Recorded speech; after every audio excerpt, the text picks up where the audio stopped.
ஆனா சுதர்சன், அந்த மீட்டிங்க்கு மட்டும் போகாம இருக்க கூடாது. அங்க நீ போகணும். போனாதான் பிரச்சனை உண்டாகும், கலகம் பிறக்கும். அப்போதான் நியாயமே கிடைக்கும். அதனால உனக்கும் நியாயம் கிடைக்கும். இந்த கம்பெனியோட நல்ல பேருக்கே பங்கம் விளைவிக்கிற மாதிரி நடந்துக்கிட்டு வர சுதர்சனை இந்த கம்பெனி நிர்வாக குழு உறுப்பினர் பதவியிலிருந்து நீக்கிறதா இந்த மீட்டிங்ல தீர்மானம் கொண்டு வரோம். இந்த கம்பெனில இருந்து என்ன நீக்கிறதுக்கு யாருக்குமே அதிகாரம் கிடையாது. ஏன் கிடையாது? அதிகாரம் இருக்கிறதுனால தான் அம்மா இந்த கூட்டத்தை கூட்டியிருக்கா. கேள்விக்கு பெரியவா பதில் சொன்னா போதும். கேள்வி சின்னத்தனமா இருக்கிறதுனால சின்னவன் நான் பதில் சொன்னாலே போதும்னு நினைக்கிறேன். என்னை பத்தி தெரியாமலே நீ என்கிட்ட மோதின்னு இருக்க. உன்னை மூட்டை பூச்சியை நசுக்கிற மாதிரி நசுக்கிடும். ஜாக்கிரதை.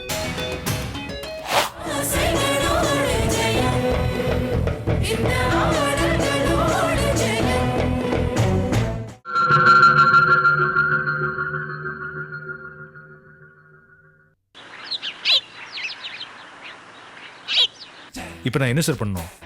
போர்ட் மீட்டிங்ல கலந்துக்குவா இல்ல வேண்டாமா? அடடடடடடா, நோ நோ நோ நோ. நீ கலந்துக்கிட்டு தான் ஆகணும். கண்டிப்பா நீ போகணும். எப்படி சார் கலந்துப்பேன்? அவங்க கிட்ட இருந்து எனக்கு என்ன மரியாதை கிடைக்கும்? மீட்டிங்ல போய் அவமானப்பட்டு திரும்புறதை விட பேசாம இங்கே இருக்கிறதே பெட்டர் சார். தப்பு சுதர்சன், தப்பு. நீ மீட்டிங்க்கு போய் தான் ஆகணும்.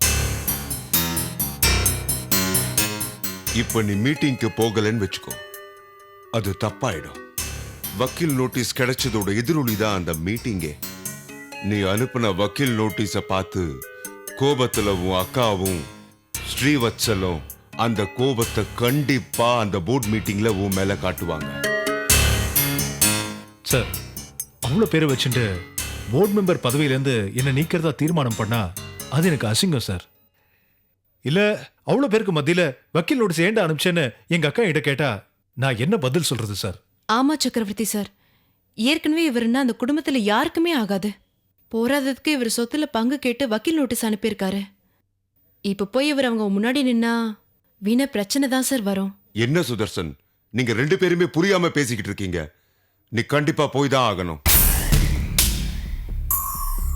நீ எங்க போனாதான் நான் உனக்கு சாதகமா எதுவுமே பண்ண முடியும். ஆனா சுதர்சன், அந்த மீட்டிங்க்கு மட்டும் போகாம இருக்க கூடாது. அங்க நீ போகணும். போனாதான் பிரச்சனை உண்டாகும், கலகம் பிறக்கும். அப்போதான் நியாயமே கிடைக்கும். அதனால உனக்கும் நியாயம் கிடைக்கும். சரி சார், நீங்க இவ்வளவு சொன்ன அப்புறம் நாங்க போறதா கண்டிப்பா முடிவு பண்ணிட்டேன். எந்த மறுப்பு சொல்ல போறதா இல்ல. That is Sudarshan. Okay, very good. என் வழிக்கு வந்துட்ட பாத்தியா? என் வழிக்கு வந்துட்டேன்னு வச்சுக்கோ, உனக்கு எல்லாமே சாதகமா தான் இருக்கும். புரியுதா இல்லம்மா? எஸ். ஓகே.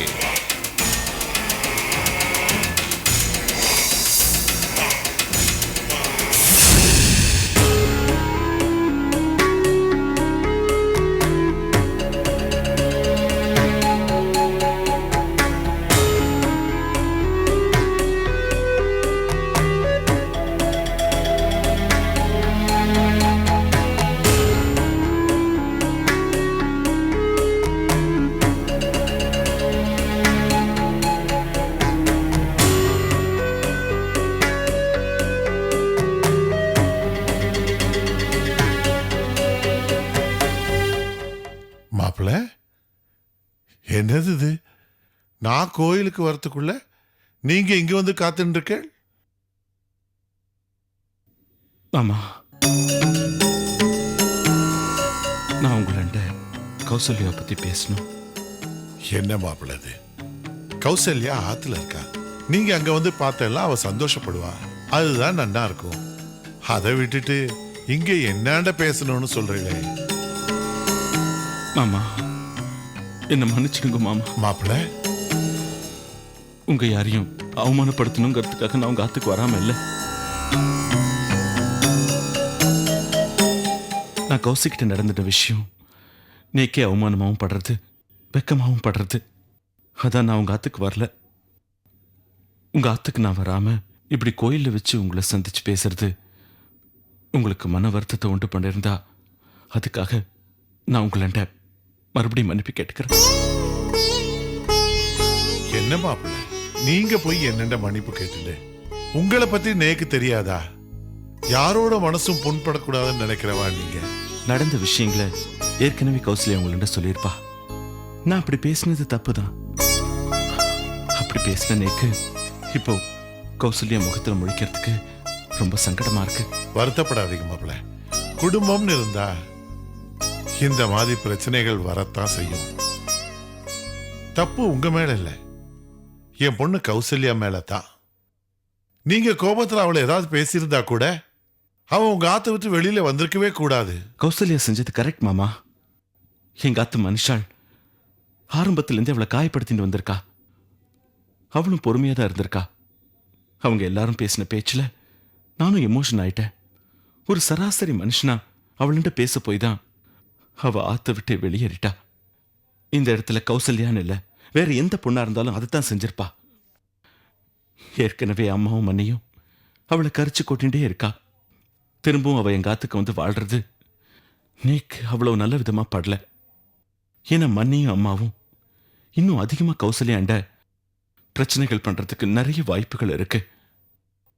இதை நான் கௌசல்யா மேல உள்ள கோவத்துல சொல்லல, நடைமுறை யதார்த்தத்துல தான் சொல்றேன். சீக்கிரமா இந்த விஷயத்துல நான் திட்டவட்டமா ஒரு முடிவு எடுக்கிற ஒரு நிலைமைக்கு இப்ப வந்துட்டேன். சீக்கிரமா ஒரு நல்ல முடிவோட உங்க ஆத்துக்கு வரேன். அது வரைக்கும் நீங்க கௌசல்யாவை ஜாக்கிரதையா பார்த்துக்கோங்க. கௌசல்யாவை அவன் மனசு வருத்தப்படுற அளவுக்கு நான் பேசினதுக்கு மறுபடியும் நான் உங்கள்ட்ட மன்னிப்பு கேட்டுக்கிறேன். என்ன தயவு செஞ்சு மன்னிச்சிருக்கோம் மாப்பிள்ள. என்ன மன்னிச்சிருக்கோம். நான் வரேன்.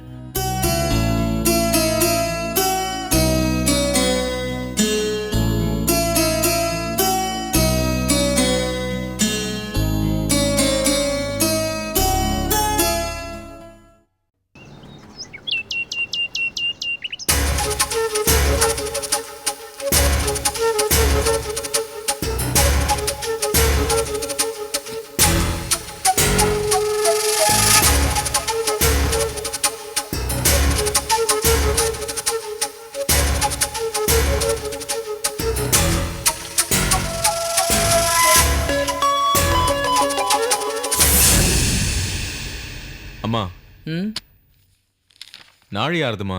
மீட்டிங் ஆரம்பிச்சிடலான்னு நேக்கு தோன்றது. இதுக்கும் மேல மாமா வருவாருன்னு நாம காத்துட்டு இருக்கிறது நேக்கு பைத்தியக்காரத்தனமா தோன்றது. கொஞ்சம் பொறுமையா இருடா. சுதாவை பத்தி ஒரு முடிவு எடுக்கிறதுக்காகத்தான் நாமளே இங்க கூடியிருக்கோம். அந்த முடிவை அவனை வச்சுட்டு எடுக்கிறதா நல்லதுன்னு நேக்கு தோன்றதுடா. இன்னும் செத்த நேரம் வெயிட் பண்ணி பார்ப்போமே, வந்துருவான். நேக்கு புரியுதுமா எதுக்குன்னு. மாமா கலந்துக்க போற இந்த கம்பெனியோட கடைசி போர்ட் மீட்டிங் இதுன்னு அவருக்கே நல்லா தெரியும். அதுக்காகவாவது வந்துதான் ஆகணும். என்ன வந்து ஏதாவது கலங்கம் பண்ணிட்டு போவாருன்னு தான் நினைக்கிறேன். அம்மா, கோவத்தில் அவர் ஏதாவது பேசினா கூட நாம பொறுமையா இருக்கணும். அதான் நமக்கு நல்லது.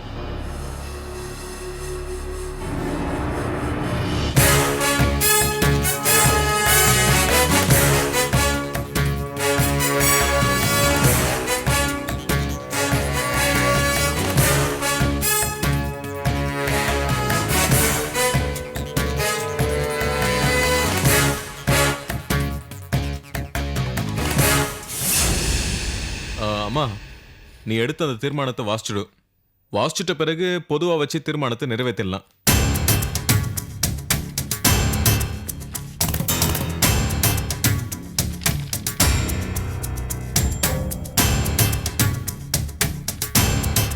இந்த கம்பெனியோட சட்ட திட்டங்களை மதிக்காம இந்த கம்பெனியோட நல்ல பேருக்கே பங்கம் விளைவிக்கிற மாதிரி நடந்துக்கிட்டு வர சுதர்சனை இந்த கம்பெனி நிர்வாக குழு உறுப்பினர் பதவியிலிருந்து நீக்கிறதா இந்த மீட்டிங்ல தீர்மானம் கொண்டு வரோம்.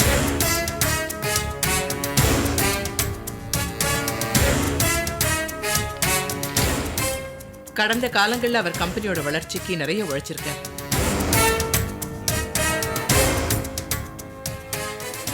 ஆனா கூட இப்ப அவரோட செயல்பாடு கம்பெனியோட நல்ல திட்டங்களுக்கெல்லாம் எதிராக தான் இருக்கு.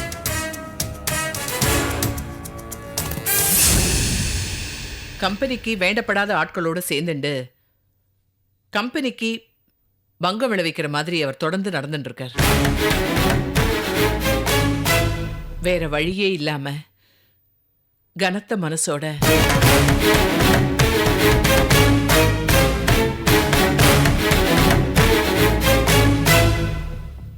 இந்த தீர்மானத்தை கொண்டு வந்திருக்கேன்.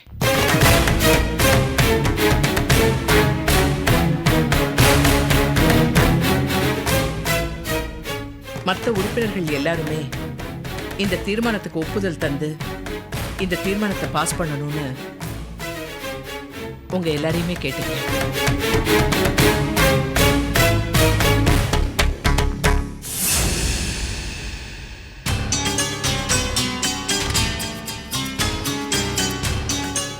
அம்மா எடுத்திருக்கிற இந்த தீர்மானத்துக்கு நான் ஆதரவா இருக்கேன். மற்றவா எல்லாருக்கும் இந்த தீர்மானத்துல சம்மதம் தானே?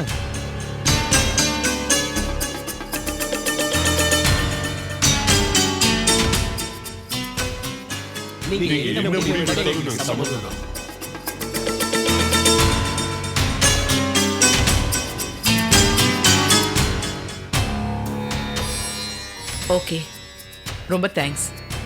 அப்போ இந்த தீர்மானம் பாஸ் ஆறது.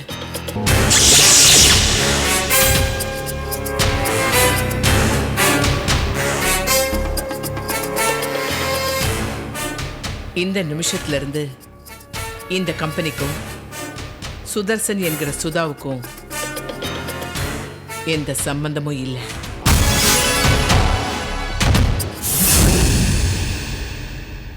இந்த கம்பெனில இருந்து என்ன நீக்கிறதுக்கு யாருக்குமே அதிகாரம் கிடையாது. ஏன் கிடையாது? அதிகாரம் இருக்கிறதுனால தான் அம்மா இந்த கூட்டத்தை கூட்டியிருக்கா. கேள்விக்கு பெரியவா பதில் சொன்னா போதும். கேள்வி சின்னத்தனமா இருக்கிறதுனால சின்னவன் நான் பதில் சொன்னாலே போதும்னு நினைக்கிறேன். எந்த அடிப்படையில என்ன நீக்கிறீங்க அதை மட்டும் சொல்லுங்க. இது என்ன கேள்வி? உங்க கேள்வியே குழந்தைத்தனமா இருக்கு. இந்த கம்பெனியோ இந்த சொத்தும் உங்களது கிடையாது. முழுக்க முழுக்க இது அம்மாக்கு தான் சொந்தம். இந்த சொத்தை பாதுகாக்கவும் எந்த ஆபத்தும் வந்துடாம காப்பாற்றவும் தான் உங்களுக்கு அதிகாரத்தை கொடுத்தாங்க. ஆனா உங்களுக்கு கொடுக்கப்பட்ட அதிகாரத்தை நீங்க துஷ்பிரயோகம் பண்ணிருக்கீங்க.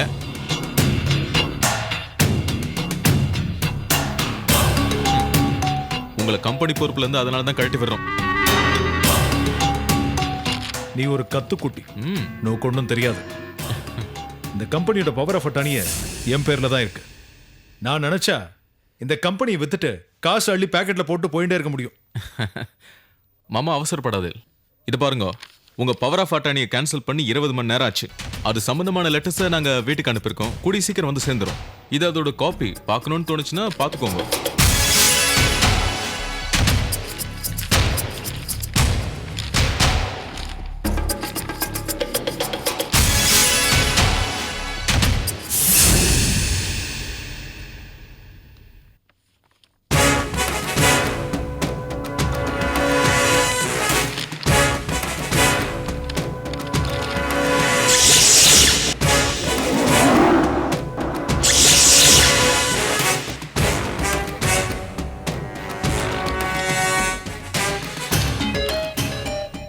என்னை பத்தி தெரியாமலே நீ என்கிட்ட மோதின்னு இருக்க. உன்னை மூட்டை பூச்சியை நசுக்கிற மாதிரி நசுக்கிடும்.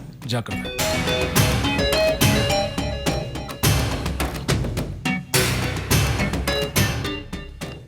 ரொம்ப தேங்க்ஸ் மாமா. என்ன மூட்டை பூச்சின்னு ஒத்துக்கிட்டேல, அதுக்கு ரொம்ப நன்றி. இந்த மூட்டை பூச்சி இனிமே உங்களை நிம்மதியா இருக்க விடாது. தினம் உங்க தூக்கத்தை கெடுத்து தொல்லை கொடுத்துக்கிட்டே இருக்கும். இந்த மிரட்டல் எல்லாம் என் குழந்தை கிருஷ்ணா கிட்ட வச்சுக்கோ. அவ வேணா பயப்படுவா இதுக்கெல்லாம். மாமா தயவு செஞ்சு போங்க. ஒன்ன மாதிரி சொரணை இல்லாம சேலைக்கு பின்னாடி நின்னு பேசுற ஆள் கிடையாதுன்னா. மாமா மரியாதையா பேசுங்க, இல்ல உயிரோட போக மாட்டேன். மிரட்டுறியா? கொலை பண்ணிடுவியா? கொலை பண்ணிடுவியா? ரத்தம் என்ன கலர்னு பாத்திருக்கியா நீ? ஆ? டேய் சுதா, தயவு செஞ்சு போயிடுறா, தயவு செஞ்சு போயிடு. எதுவா இருந்தாலும் அப்புறமா பேசிக்கலாம், போயிடுறா.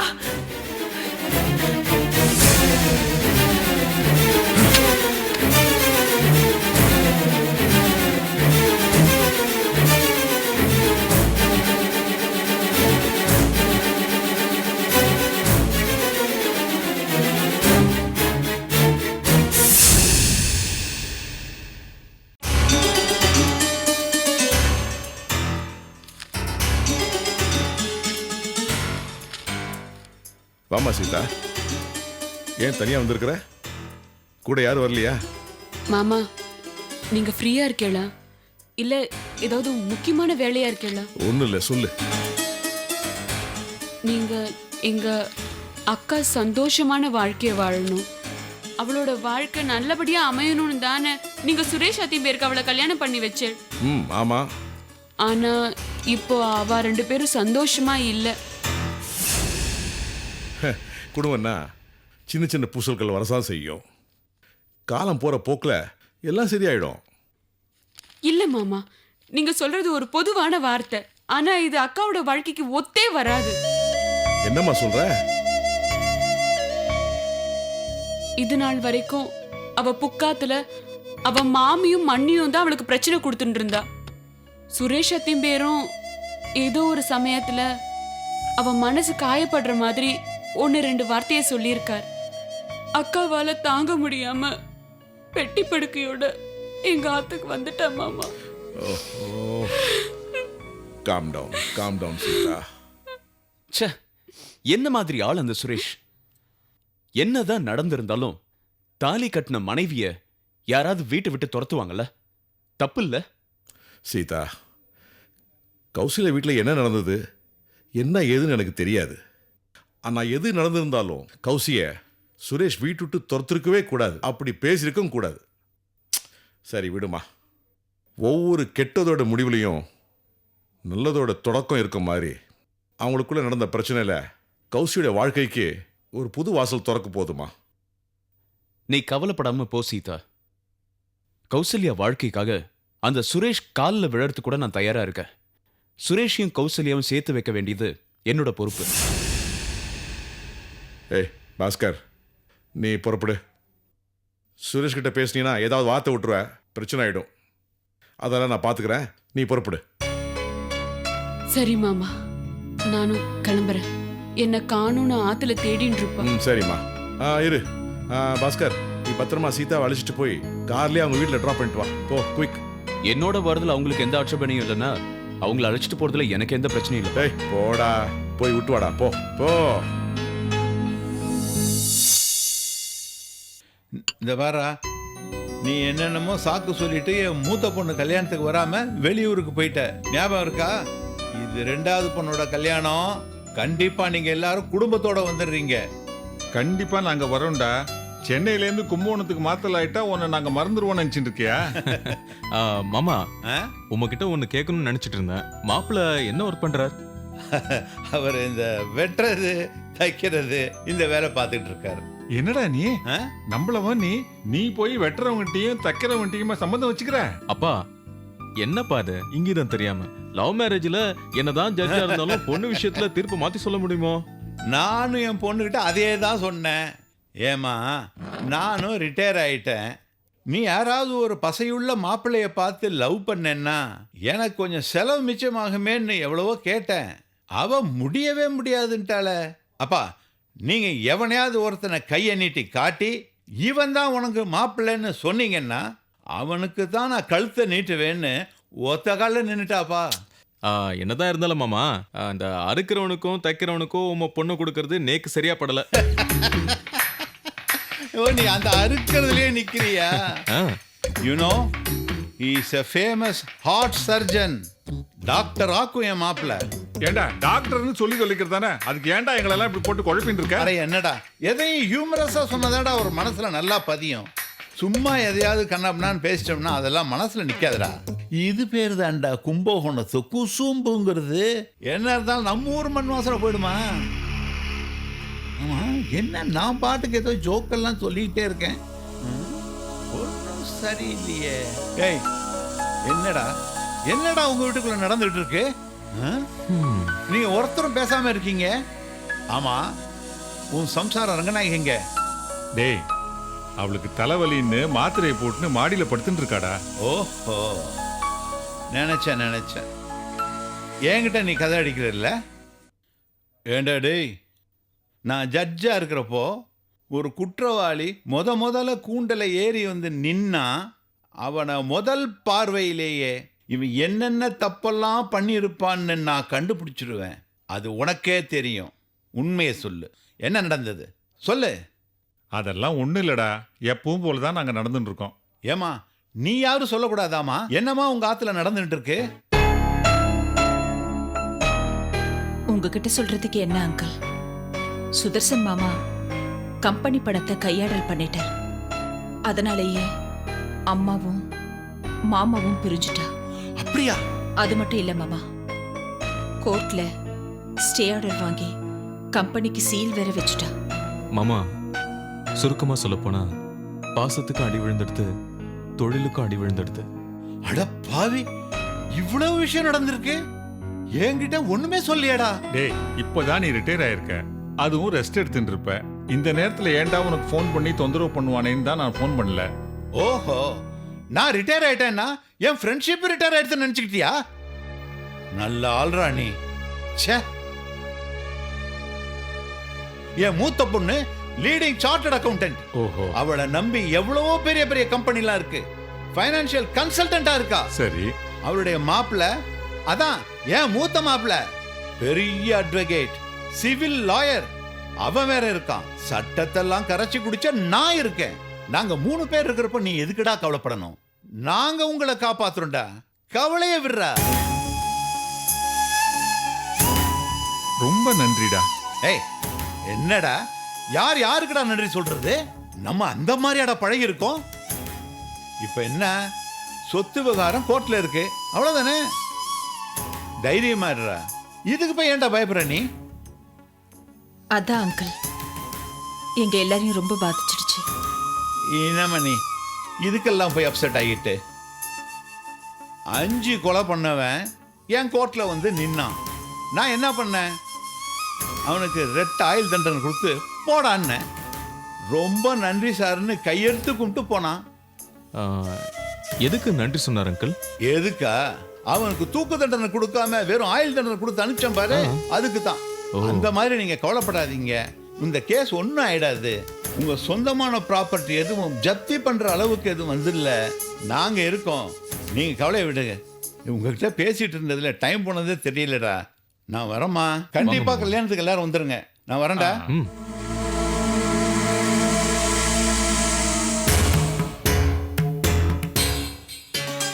இவர் வந்து பேசிட்டு போனது நமக்கு எவ்வளவு தெம்பா இருக்கு. அவர் சொன்ன மாதிரி கேஸ் நிச்சயமா நம்ம பக்கம் ஜெயிச்சிரும்ல. பத்து, அவர் வாய் முகூர்த்தம் பழிக்கிட்டோம். தைரியமா இருக்கு.